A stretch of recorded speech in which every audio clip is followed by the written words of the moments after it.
Bonjour chers frères et sœurs de l'église de Jésus, nous sommes aujourd'hui le mardi 22 mars 2022 et nous allons terminer la méditation de Matthieu chapitre 25. Le Seigneur revient. Comment pouvons-nous nous préparer? C'est ce que ce passage nous enseigne. Tout d'abord, Jésus a présenté la parabole des vierges folles et des vierges sages pour nous montrer qu'il faut toujours être prêt.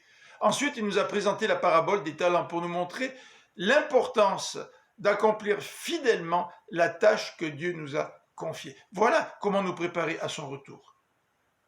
Mais il va continuer le même thème en nous disant « Être prêt pour mon retour consiste à se comporter comme les brebis et non comme des boucs. » Regardons les versets 31 à 46.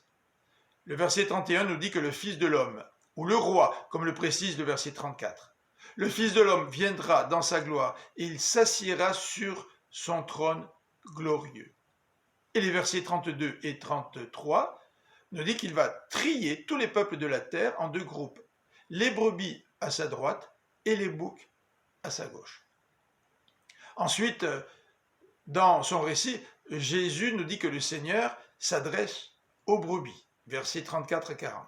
« Prenez possession du royaume, leur dit-il, car j'ai souffert de la faim, vous m'avez donné à manger, j'ai souffert de la soif, vous m'avez donné à boire, j'étais étranger, vous m'avez accueilli chez vous, j'étais nu, vous m'avez habillé, j'étais malade, vous m'avez soigné, j'étais en prison, vous m'avez visité. » Voilà comment vous préparez pour le retour du Seigneur.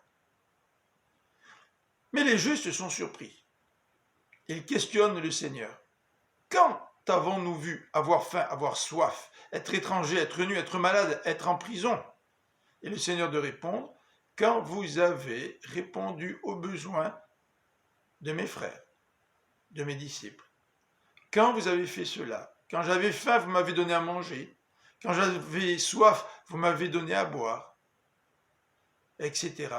Quand vous avez agi ainsi, c'est à moi que vous l'avez fait, dit Jésus.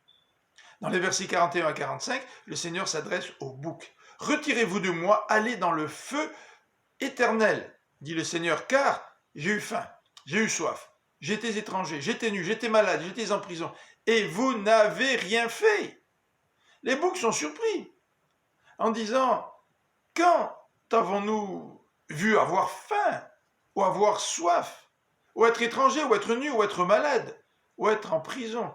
Et le Seigneur répond en disant « Vous m'avez vu dans cette situation quand vous avez vu ces tout petits, c'est-à-dire mes disciples, et malheureusement, vous n'avez pas pris soin d'eux, par conséquent, vous n'avez pas pris soin de moi. » Et Jésus de conclure en disant « Les boucs iront au châtiment éternel et les brebis entreront dans la vie éternelle. » Comment reconnaîtrons-nous les disciples de Christ? Jésus a dit, le monde reconnaîtra que vous êtes mes disciples si vous avez de l'amour les uns pour les autres. Préparons-nous à son retour en exerçant l'amour les uns envers les autres. Nous faisons partie de la famille du Christ, du corps du Christ. Si quelqu'un a faim, donnons-lui à manger. Si quelqu'un a soif, donnons-lui à boire. Si quelqu'un est étranger, accueillons-le. Si quelqu'un est nu, habillons-le. Si quelqu'un est malade, soignons-le. Si quelqu'un est en prison, visitons-le. Que le Seigneur vous bénisse. Bonne journée.